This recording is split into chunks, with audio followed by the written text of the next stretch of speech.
Hazvisisina kumira zvakanaka mhuri yeZimbabwe. Ndopapa patinenge tichiti mutambo watsvuka ropa. Ameno kuti how many times ndichitaura pamusoro penyaya idzi. Most of the times ndogara ndichitaura kuti inini zvangu handisi muprofita wokuti ndinoiswera ndichita zvekunyebera vanhu zvekuti ndiri kuona pamweya kana kuita sei aiwa, but tine maziso politics because ndikakuanalyzera mushe nyaya idzi zvese zvatinenge tataura zvinobuda mabudiro iwayo. Right, pana paita nyaya iri kunetsa ende inini ndakaitarisa nyaya iyi inyaya yakanangana nemusi wa 31 July. ZRP yagara yatova in panic mode already. ZANU-PF ruling party is already in panic mode zvekare pane nyaya idzodzi. Even ukatarisa members mazhinji eZANU-PF vari kureacta zvakanyanyisa, in fact vari kuoverreacta pane nyaya ya 31 July kuti havasi kuda kuinzwa because vanhu vari kuya vari kuargue vachiti zvoni imimi guys, imimi zvamakaita izvi makamungombunyikidza vanhu, makarova vanhu chekuseri kepere Juve close ndobva matosaina chinhu zvenyu kuti chiende mucab 3. Saka zvinhu izvozvo hazvina kunge manyatsoita nenzira kwayo yekuenda kureferendum, chinova icho chinhu chakanga chiripo kacho ndo mataurirano acho zvakaitwa ka 2013 kuzvikanzi ko izvezvi zvaipa papi ende mazorasika papi pakuti maakungoita zvinhu zvenyu mega. Hamuchadzoke here kuvarungu mabosi vakakupinza mumaofisi mumabasa yavo kuti munge muchitaura navo because nyaya dzinoitika anything to do chinhu chenyika yese chinhu chekuti chinobva nekune mabosses acho. But naro idzi dzagara dzingori mumastreets dziri kutenderera ende vakomana vari kuronga demonstration yavo yemusi wa 31 July. I don't know kuti who are those guys, but umwe munhuwo wevamwe aripo part of that thing who is madzibaba veshanduko ndiye ave panguva yakaoma as I speak right now. The Zimbabwe Republic Police ZRP is seeking information on the whereabouts of political activist Godfrey Karimbera, popularly known as Madzibaba Veshanduko, in connection with allegations of undermining police authority. According to a press statement issued on July 22, 2026 by ZRP Commissioner Ponyati, authorities are seeking the public for assistance in locating the activist. The Zimbabwe Republic Police is seeking information on the location and whereabouts of Madzibaba Veshanduko Godfrey Karimbera in connection with the reports of undermining police authority, the statement read. The brief police bulletin did not detail the specific incident, location or time frame that prompted the current allegations. The public appeal for information follows Karimbera's recent release from police custody. Karimbera was acquitted and freed by a Harare Magistrate Court on June 3, 2026 after spending more than 7 months in pre-trial detention. He was previously arrested in October 2025 and faced charges of incitement of participate in a public gathering with the intent to commit public violence. Ndo nyaya yange iripo iri kunetsa pane mazuva tabva kudarika aya pane nyaya yemadzibaba veshanduko apa nhasiwo dzadzimwe nyaya dziri panapa and ndiri kuona a lot of people vatotanga kublema Chamisa ipapa. Handisi kuziva kuti Chamisa anopinda papi. maZimbabweans ngatimbomira mani kushandisirana maagenda panhu pari unnecessary. This issue iyi inoda kuonekwa zviri serious, yotaurwa nezvayo zviri serious, nokuti dzimweni dzenguva mukangomhanyira kungoti but ko ninga dzonyarara apango pacho hapana zvaanofanwa kunge achiitawo pane nyaya iyoyi. This guy is especially Madzibaba Veshanduko, he is an adult. Munhu kuti ane machoices ake anenge achiita because kwada kutarisa mafambiro anenge achiita iye Chamisa wacho wamuri kublema panyaya iyoyi nemafambiro ari kuita Madzibaba Veshanduko zvinhu zvakatosiyana by far.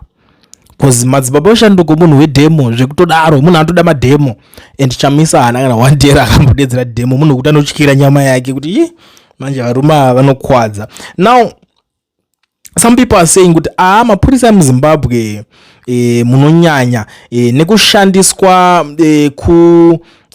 kutsvagiswa vanhu vanokwanisa kukusunungurai muma $250 nekudzidza kwese kwamakaita uko. Bodo mazimba soka kudzidza kupusa kudai ndo imwe iri kutaurwa ipapapa iri kuoneswa nevamwe vane zvimwe zvavari kunena. Vamwe vari kuti kusanyara kumba kwake is known, kutya 31st Jonso akati parira it's supposed to be normal to demonstrate. Exactly, it must be normal because tikati supposed to be atakutorerutsa must panofanira kushanda word must.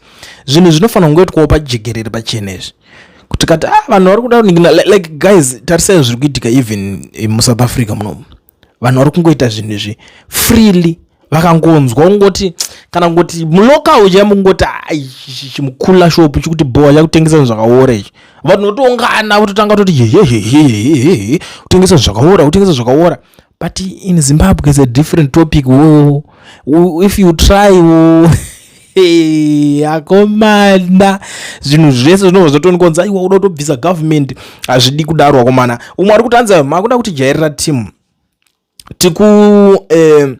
regerera vamwe vedu vachipedzwa neZANU-PF. Tadi tambomirira vakomana murume uyu tamuregerera oga inka zvinonzi rume rimwe ari kombe churu tadi tambokomberana naye ndo rimwe shoko riri kutaurwa neuyu. And I don't know kuti kana muchiti munofanira kunge muchikomberana naye I don't even remember. Ndingati jiko I don't understand. I mean yes because inini handina pandakamboona ka pachenzi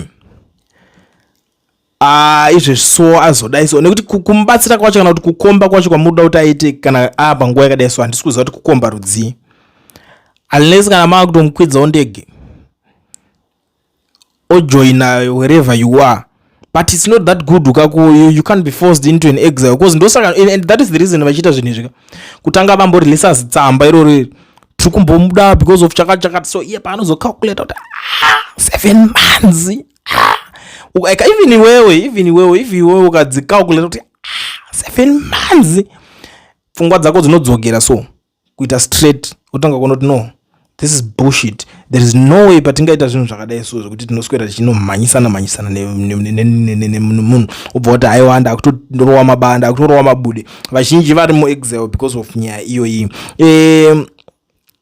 Umwe ari kuti aiwa uyu ndiye muZimbabwe chaiye akakwana anotorwira kodzero dzemaZimbabwean kudarika vazhinji vatinonyeperwa kunzi vakarwa hondo. Umwe akangoenda chimoyo 1979 kungoenda nekudzoka asina chaakaita ikoko otonzi igamba apa hondo yakatenge yapera zvayo. Yes that's true like mutsvangwa ndinoona munhu wekuti anongonzi vakangoenda kuhondo vakatanga kungonotsara mabhurugwa emabhebhi kuhondo obva vatodzoka vakutonzi magamba. For sure madzibaba oshanduko ritori gamba zvavari kuita izvozvi vari kutotraya vari kurwisa by all means kusunungura iwewe wakarara zvako mudheni pako. It's not easy mana kuti uchibva uziva obva watanga iwe hazvisi nyore zvinhu izvi to be very honest with you. From political experience and due to the events of the past decades, I have to clear this out.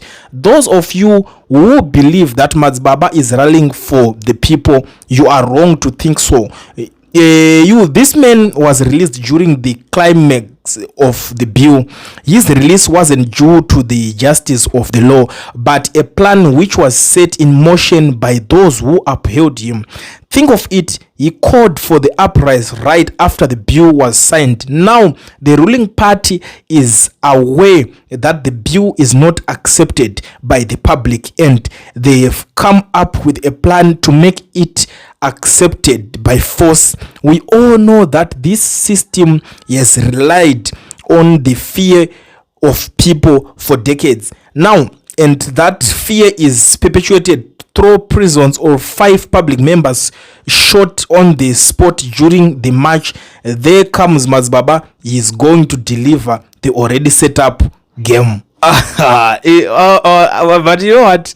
I love this way of thinking.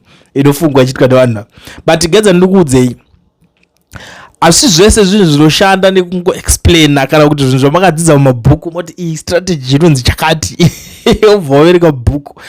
Lifestyle chaiyo inoraramwa kuZimbabwe uko inonzi chibhubhubhu kana makambozviona imimi inonzi chibhubhubhu.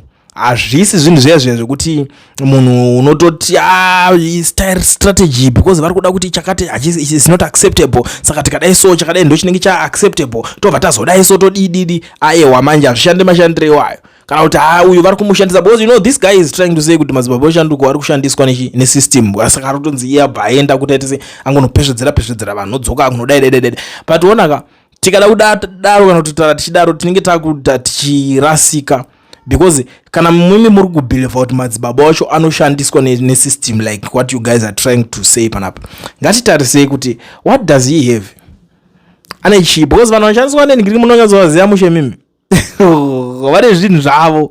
Munhu wekuti ana 1 week abva kureceive mari yeGoFund, I think that 3-4 days ago panapa tikati tichitaura tichizvoni mari iya yanga iri kubatanidzwa yeGoFund yaita ende yaenda kwaari, handiti mukubata medzi dzacho.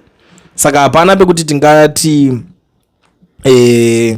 munhu anenge akadai so uyu onzi ari kushandira system, kukanganisa kufunga ikoko kwazvina kunaka zvakadaro izvozvo. Ende kazhinji kacho imi zvamunoita mukada kupuza maZimbabweans munotogona kutoudzwa zvinhu izvo zvine vanhu intelligence obva ngokuroera skillful, and then the next thing makutovenga venyu kuti ichi chinenge chikushandiswa nesystem face chiri kujeka ichi. Ndakambonzwa umwe achiti anzi ndiani umwe anzi anongobhadharwa mari kuti angonopikisa so apedza kutopikisa otobhadharwa, because anenge audzwa mapikisiro then kuti mimi muzoonekwa kuti muda kuzomujoina then makutoklepwa mambama kana kuti iye uzongobuda ati sorry ngatisiyane nazvo. Hazvidi kudaro akomana, ende ndikuona vamwe vari kutaura maissues akasiyana kuti aiwa ngatidzokere musango varume, izvi zvakuda hondo hapana cause masoja nemapurisa zvave zvezanu. Saka pari kudiwa maito anomirira nyika, not vanoita zvedo zvezanu PF. Mumwe ari kutaurawo matauriro ake, ende matauriro iwaya ndo ari kungotaurwa nemunhu wese everyday kuti aiwa zvinhu zvese zvango zvenhingirikini. Yes of course kazhinji ndo zvazvitori. It's very rare nyika dzakaita sana Zimbabwe kuti dzizotanga dzakuta dzichisununguka, polisi yakunyazoita independent wo yakuita sei, because zvese zvacho zvakakepshwa kudhara. Polisi itori biased towards ZANU-PF. ZANU-PF iri kuita marallies izvezvi. Let me tell you something, ZANU iri kuita marally yakatoita rally hanzi Cape 3 what thank you rally Cape 3 yakaitwa. I don't know kuti why vasina unzi police clearance what dzakango clear ka1 tsamba dzacho, but chitarisa kuti iwewe unengoriwe imwe team inokwanisa here kuti inge ichiitika iyoyo, unokwanisa here kuti uende uchinomiririra uchiti inini ndino I play for the other team, saka itaiwo kuti vamwe vedu vakwanise kuonawo clearance kuti vange vachichimhanya.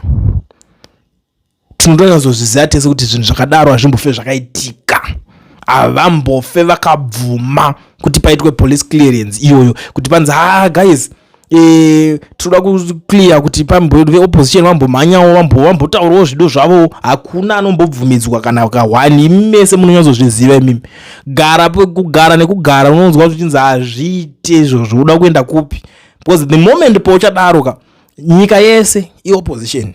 Ndo zvitoripo paZimbabwe, nyika yese iopposition. Kuzi nyika yeZimbabwe yese hakuna munhu anoita zveruling party zvezanu zvezvi. Kwatonaona kuti ikoko munhu arizoziva kuti anenge business kake karoda kuprotect, anenge tuma interest twake. Umwe ari kutofa kuti nzara obva atofunga kuti but anenge akutanga akutosumuka ari kungobira vanhu asingasumuka, saka anoita sei ovabva vatoenda vatojoina. Ndobva unotoona vachitoita zvinhu izvozvo, kwete kuti iwewe ungatonzi vanhu vari muya vese vari kuda zvinhu havasi kuda, but these guys vanozviziva manje, saka vanobva vaita kuti idea yacho yese itenge yakashoreka. Even iwo kana kusumuka nethat idea kuti ndanga ndafunga kutoudza mumwe wako cheche kana mwanaume wako che kuti bruru ndanga ndafunga kuti tikadai todai anotoitora sesina basa. Why anoboza notanga kuzoti unosungwa baba, and then zvobva zvadii zvatodhakwa zvisina sense, zvakutobuda musara iwo wakutongoona kuti iyo hapana shuwa ndingada kusungirwa zvinhu izvozvi zviri chidwedwedwe. So a lot of people now vari kuti zvoni 31 July iyi ndo yaita kuti vanhu vatange kurara neboots. Polisi iyi why ichitarisa one side useless chaiyo zviri kuita izvozvi, ndo mumwe ari kutaura zviriko ndo zvazvingori hazvinonetsa. Umwe ari kuranzi zvinofanirwa kunyadzisa kushambadza uri kusunga munhu akadai uyu, ndo zvimwe zviri kutaurikawo panapa, right? Vanhu ava vana nyadzi. Let me tell you something, kune vanhu vari kuona maonero aya vachifunga mafungiro aya, I understand kuti munokwanisa kunge muchida kufungawo zviri different kana kuti mune skillful neimwe munyati yamunenge muchida kuti muchionera. vanhu ava chero munhu ari kutodonha masiri anza anonyatsoita bhobo chinja munoziva kuna vanhu kuti anonyatsoita bho vanogona kutomudzima chero munhu ari pauchiya vanogona kumupedzisa. Saka chii chimwe chamunozotaura about these guys chekuti chinozonzi ava chimbovasiyai vakanhingirikina vakadai kuona kuti mangwana kuti or you expect kuti maybe vachava vanhu vakuti vanonzwisisa, vanhu vakuti vanonetsa, zvinonetsa kudhila nethese people. Anyway, inini zvangu ndagara pakutaura ndagara ndinogona kuswera panapa, ndoda kuti timbonzwawo vamwewo kuti vari kumbotiwo kudii pamusoro penyaya idzodzi dzadai kutekeshera dzadai kupisa dzapo kozawadaka pari hot. Kwaziwai ndini ndadzoka zvekare tsina yemheni, ndadzoka ndakanangana nezuva ra31 July. Ndiwo mukana vadikanwi, ndiwo mukana masoja, ndiwo mukana mapurisa. Tinokunzwisisai kuti basa renyu ndiri kupiwa order, pamwe kana muchiita zvimwe zvinhu zvimwe munoita zvisingabvi pakadzika pemoyo wenyu muchipiwa order. Munonzwisisa chose kuti mabhosi enyu, mamwe mabhosi enyu ari pamusoro aya, they are part of zvigananda, vari kutobhadharwa nezvigananda kuti vadzvinyirire ruzhinji rweZimbabwe kusanganisa nemi. Tinokunzwisisai kuti panonzi maelections paya ndimunotanga kuvhoteswa, ndimi munotanga kuvhota kuti muchengetedze nyika, asi tinonzwisisa kuti kodzero yenyu yokuvhota muri free, mune muchitorerwa muchivhota makatariswa nemabhosi enyu. This is the time to end that thing now. Kana nyika ino iri yenyu, masoja nemapurisa nemacivilians, this is the time to unite kuti tiite zvinhu zvinodiwa neruzhinji rwevanhu, kwete zvinodiwa neZANU-PF. Ndiyo time mayouth, ndiyo time matoiwaniswa, time iyo hamuchaiwaniswi zveimwe futi. We must utilize the chance yatapiwa nemukana wese kuti timake sure kuti kana tichipinda muroad taratidza zvinhu izvi zvive kwave kutanga nekuguma kweudzvanyiriri hwese hwatakasangana nahwo muZimbabwe kwemakore osaya. Mayouth musatangirwe, musakurirwe nevanhu veZANU-PF, vashoma chaizvo, vashoma havazi vakawanda. Ende tarisai muone zvavanoita, vanogona kuacta zvekusuppressa the whole nation ivo vari vashoma, nekuti vanogona kumuka usiku vachiva vachikupambai, vanogona kutaimira paunenge uchifamba vachikutorai vachiita asi vari vashoma. Nhasi imi makawanda, we are a mass, tinotonyatsozvinzwisisa. This is the time, my youth, this is the time yokuona mafambiro anoita masoja, yokuona mafambiro anoita mapurisa, yokuziva padzimba dzavanogara nekuziva pazvikoro zvinopindwa nevana vavo. This is the time yokunopamba vana vavo, kunopamba chaiko chaiko kuti kana takunzi chifambai muroad, vana vemasoja nemapurisa nevakadzi vavo vange vari at front, kuti kana vachida kupfuura votanga kupfuura vana vavo. Saka you must organize to make sure that kuti vanhu iva vatorwe. But ndapota hangu, haizi mhosva kuve mwana womusoja, haizi mhosva kuve mwana womupurisa. Tichingoitira chete kuti zvive safety, kuitira kuti mapurisa nemasoja vasapfuure vanhu mberi vane marights ekustrika, vanhu vaite zvakanyorwa muconstitution, nekuti kana vakapfuura vana vavo vari mberi vanenge vachipfuura vana vavo. Saka it is the duty yenyu mayouth kumeka sure kuti take them vagove mashields enyu. Ndapota kana mukavatora, don't harm them, don't mistreat them. Tinoda vanhu vari kurwira zvinhu zviri genuine, kana mavabata ngavachengetedzwe. Toda kutoti pfumvu chete kana ichisangana navo vapfurwe nevarume vavo, vapfurwe nanababa vavo, kwete kuti imi muvakovadze. Tinoda kugadzirisa nyika. This is the time yokugadzirisa nyika. Saka kana makachenjera tisakundwe. This is the time yokutora tichivaisa mberi.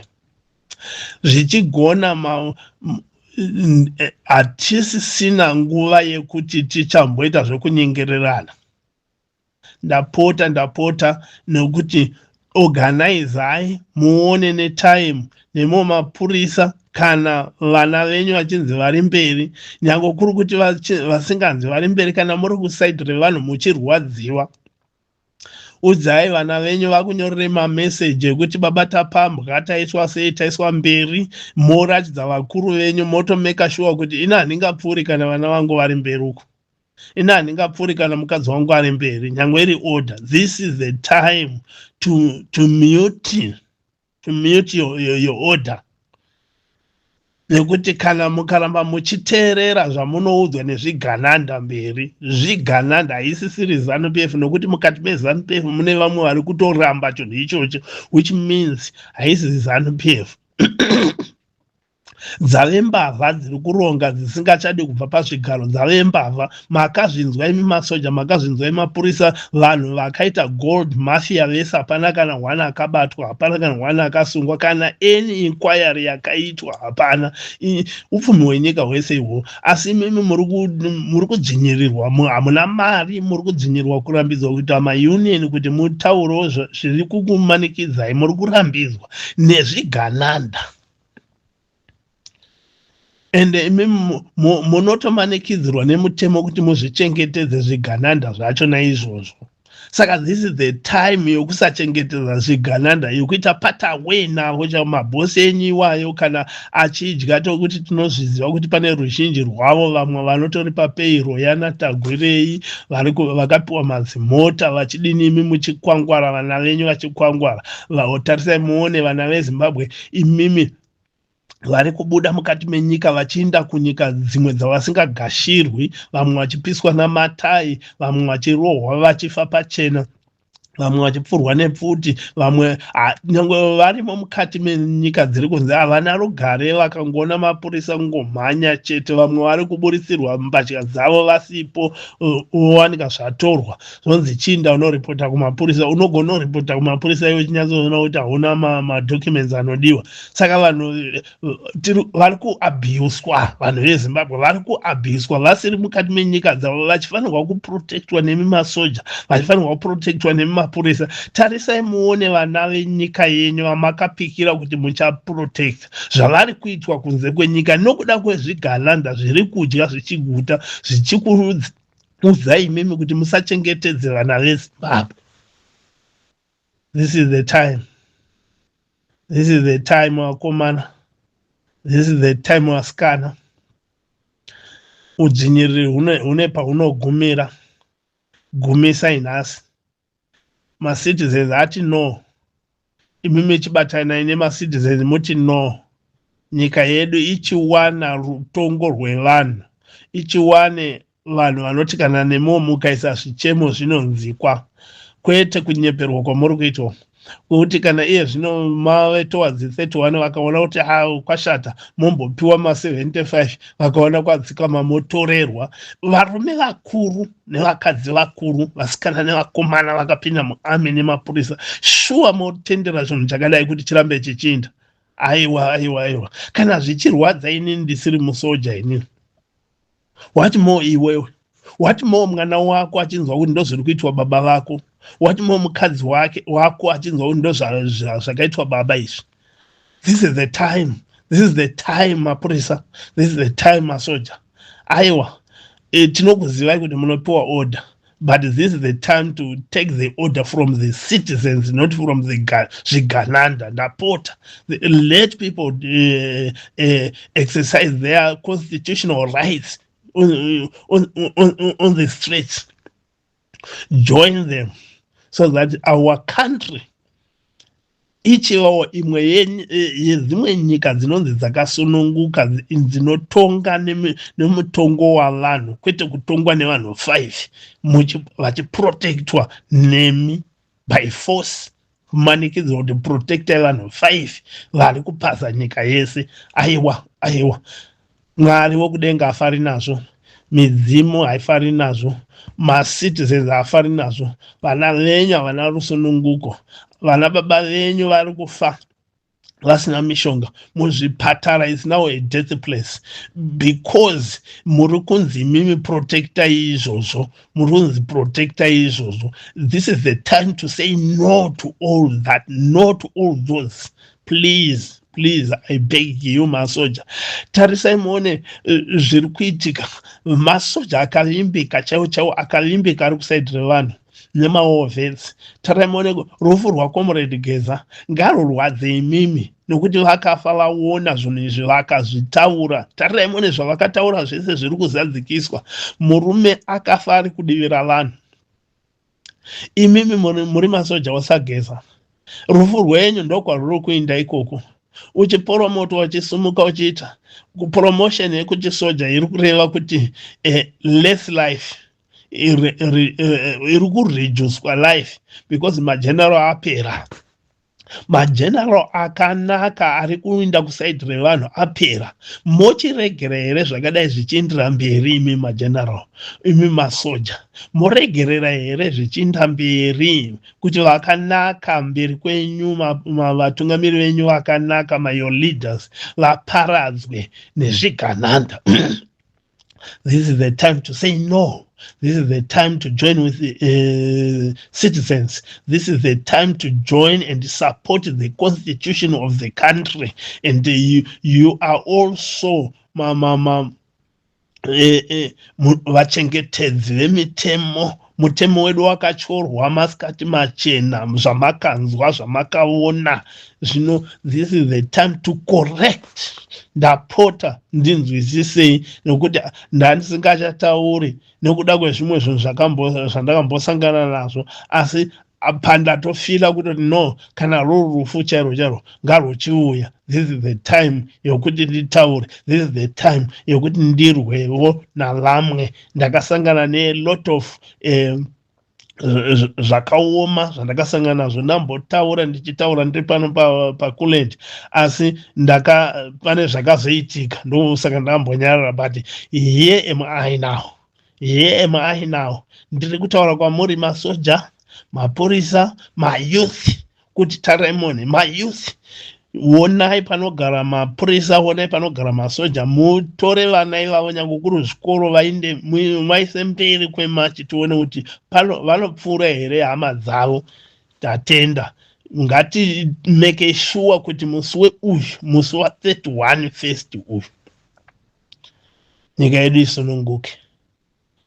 Vari kudiaspora vasina kugara zvakanaka vadzoke, vari kutambudzwa havarari, vanongofamba murodhi vakangochenjera, vakangona mapurisa votochenjera vachimhanya vachidini. Vanhu vese varifanika, vanhu vari muSouth Africa kana vachitiona havationi sevanhu, vanotongotiona fanika vari kungotiita yese yavanoda nokuti hatina kana any defense. Please, masoja, mapurisa, must end this thing. Please help me to end this mistreatment kuma citizens of your country. Yamakazvipikira mukapika mukabheja kuti we are going to support, we are going to defend, we are going to protect vanhu ivava. Protection mumaZimbabweans haasisina. Rungani vachiorganize kuti toda kustrike, vachibatwa, vachirohwa, vachikandwa mumajere vasina mhosva. This is the time to say no, please. Kana muri vana veZimbabwe chaivo, Zimbabwe yatambudzwa nezvigananda. Stop it today. Stop it. Ndinzweiwo, ndatenda hangu.